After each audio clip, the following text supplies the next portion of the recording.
The East Coast Demerara corridor has witnessed an unprecedented surge in infrastructural development with significant investments totaling $21 billion. This progress has paved the way for the long awaited availability of thousands of house lots for Guyanese citizens.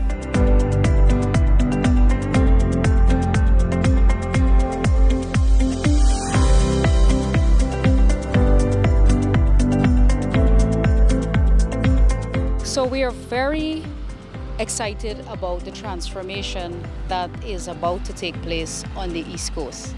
I'm particularly excited myself because I have this unique opportunity now to see the transformation from cane field to thriving, sustainable communities.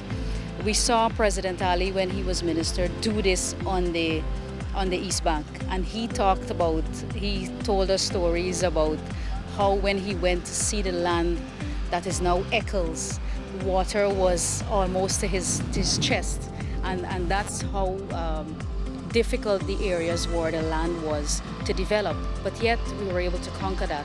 And now we see examples of thriving housing schemes like Eccles and Diamond on the East Bank. So it's a similar undertaking here on the East Coast.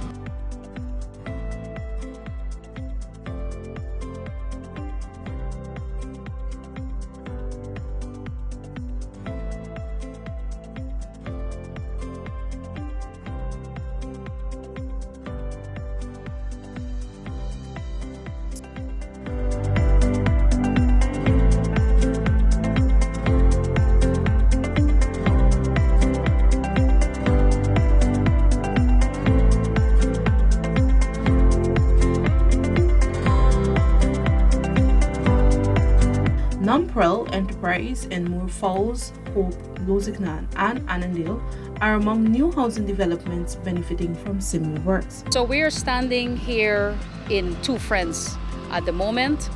We came down the Luzignan Golf Course Road, so just to give people an idea of where our exact location is. And we're in Two Friends. To the west of this is Good Hope Phase 4, which we have also allocated, and you have the Luzignan as well, the Luzignan area itself. We have Monrepo at the back here as well, Annandale, and these are areas that we have allocated from 2020 to now. So they're at different stages of completion. We have identified lots in Annandale and Monrepo and so on already. All of the beneficiaries there have identified their house lots. These are newer infrastructure works, so this is part of the 2023 program here in Two Friends and Good Hope Phase 4. So allottees will be able to identify their lots here at the completion of these projects, which should be by October of this year. As part of the plan for the housing developments, areas were set aside for recreational spaces, places of worship, schools and health facilities, as well as industrial and commercial areas.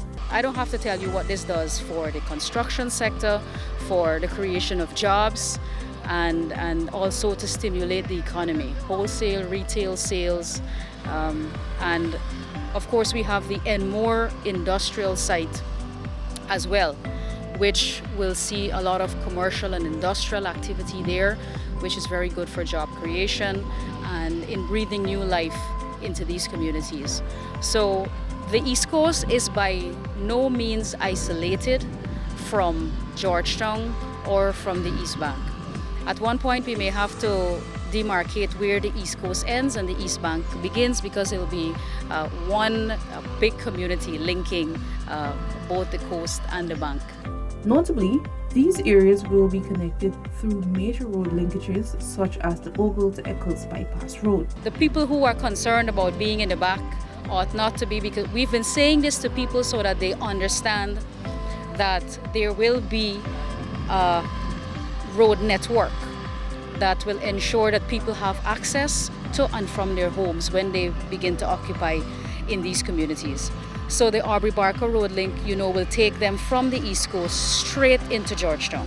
And if they choose to use the East Coast Road as we know it, or upon completion of the the railway embankment 4-lane that is being undertaken by the Ministry of Public Works. They can use several ways to get into Georgetown.